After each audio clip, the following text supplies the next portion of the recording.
En el año 49 a.C., Julio César dio el paso más importante de su vida, cruzando el río Rubicón al volver de la Galia, declarando en la práctica una guerra civil.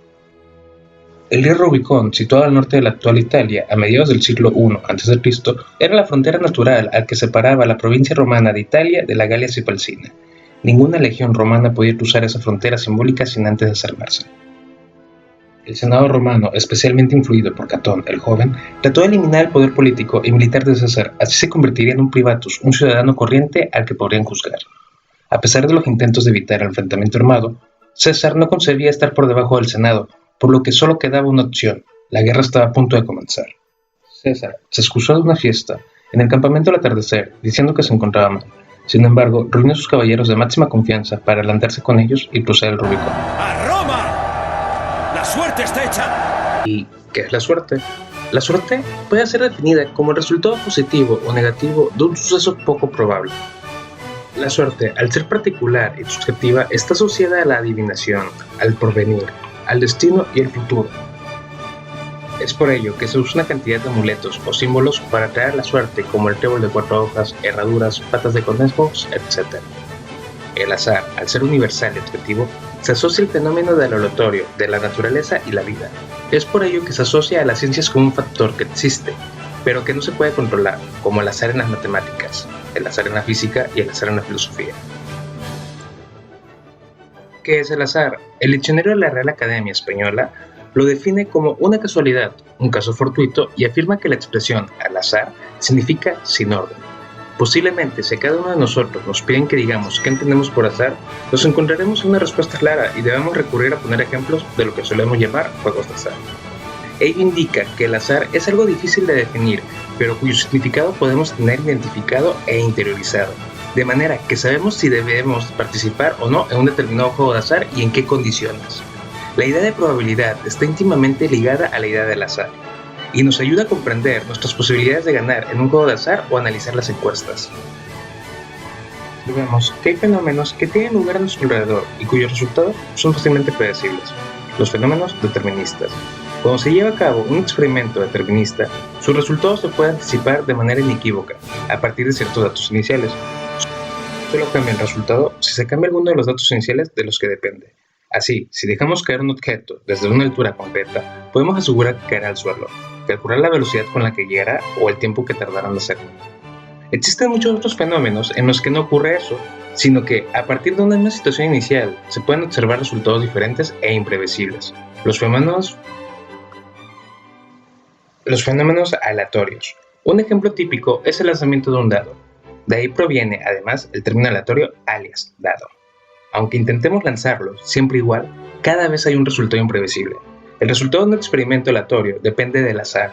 Podríamos pensar que midiendo con precisión toda una serie de datos de situación inicial del dado, ángulo y fuerza con lo que tiramos, rozamientos del aire, etc., y conociendo las ecuaciones del momento podríamos prever el resultado.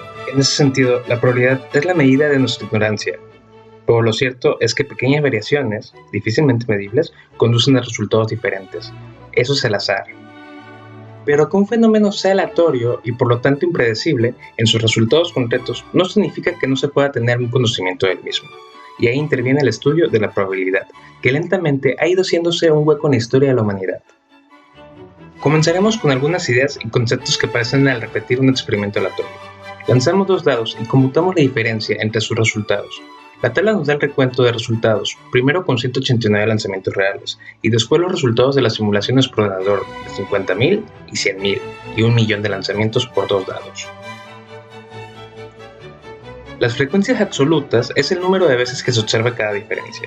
De la tabla no nos dan mucha información. Es mejor hacer el cociente entre cada uno de los resultados y el total de pruebas realizadas, que es la denominada frecuencia relativa de cada uno de ellos. Esos valores, expresados en la tabla siguiente, nos ofrecen más información y nos permite establecer conclusiones de forma más clara. La tabla es una comprobación de uno de los principios que regulan el comportamiento del azar, la regularidad estadística, según el cual, al aumentar el número de veces que repetimos una experiencia aleatoria, la frecuencia relativa de cada uno de los resultados se aproxima cada vez más a un determinado valor. Llamamos probabilidad de un suceso justamente ese valor al que se acerca cada vez más su frecuencia relativa cuando la experiencia se repite un gran número de veces, lo que en matemáticas se llama valor límite. Como hemos comentado antes, esa probabilidad de un suceso es una medida de posibilidades de que ocurra. Al ser la probabilidad el valor límite de frecuencia relativa, cumple las propiedades de las frecuencias relativas. 1. La probabilidad de un suceso S es un número comprendido entre 0 y 1, porque el número de veces que sucede tiene que estar comprendido entre 0 y el total de veces que lo realicemos. 2. La probabilidad de un suceso imposible es 0. La probabilidad de un suceso seguro es 1. Estas dos propiedades nos permiten establecer una escala de posibilidades. Si un resultado no ocurre, nunca tienes la probabilidad 0. Si lo hace siempre, tiene probabilidad 1. Si aparece algunas veces, será un número entre 0 y 1. Un suceso será tanto más probable cuanto más cercana a 1 sea su probabilidad. Cuando algo ocurre muy a menudo, diremos que es muy probable. Su probabilidad estará próxima a 1. Algo que ocurre muy raramente, diremos que es muy poco probable. Su probabilidad estará próxima a 0. 3. La probabilidad de un suceso compuesto por varios resultados diferentes es igual a la suma de las probabilidades de los sucesos elementales, es decir, resultados que lo componen. 4. La suma de las probabilidades de todos los resultados de un experimento aleatorio, es decir, los sucesos elementales, es igual a 1. 5. La suma de las probabilidades de dos sucesos complementarios es igual a 1. Esta propiedad es interesante porque en bastantes casos podemos hallar la probabilidad de un suceso conocida la del contrario, que puede ser más fácil de hallar. Por ejemplo, el suceso necesitar más de un lanzamiento de un dado para obtener un 6 es el complementario de obtener un 6 con un solo lanzamiento. La necesidad de contar todas las posibilidades que se pueden dar tiene un amplio catálogo de aplicaciones. ¿Durante cuántos años se podrá utilizar algunos sistemas de matriculación de coches? ¿Cuántas combinaciones posibles de números se dan en sorteos y loterías? ¿Cuántas formas diferentes tengo de combinar mi ropa? Para responder a esta y otras situaciones similares, siempre se puede apelar a la conocida cuenta de la vieja, pero las matemáticas hace tiempo que desarrollaron una combinatoria, cuyo objeto es encontrar el número de objetos o de grupos de ellos en situaciones como las anteriores, sin necesidad de enumerarlos uno a uno. Estos sistemas tienen características comunes, lo que permite definir unos pocos modelos matemáticos para conseguir estudiarlos todos. Los modelos combinatorios.